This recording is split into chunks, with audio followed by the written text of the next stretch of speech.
right side of this issue.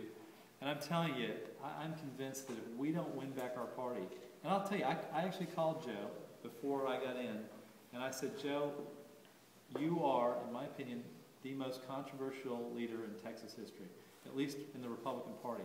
And if you can think of somebody who's more controversial, I can't. In all the years that I've been involved, and it's because of this deal that was cut with the Democrats and some of the things that Ray was referring to about his voting record. And I asked him, I said, Joe, why don't you just step aside and we'll pick somebody else who's not controversial, who won't weight down our party?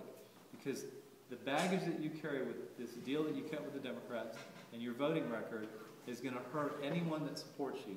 All of us are going to struggle with this.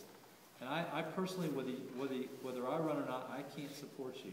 But for the sake of our party, for the sake of the other state representatives, don't make them go through that.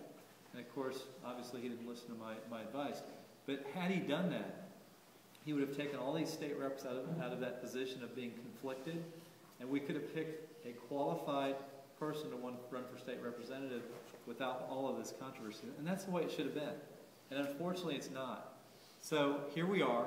We're a couple of weeks away from a huge election, which is for the Texas Speaker. Because remember, as Dan talked about, that person appoints all the committee chairmen, he appoints all the committees,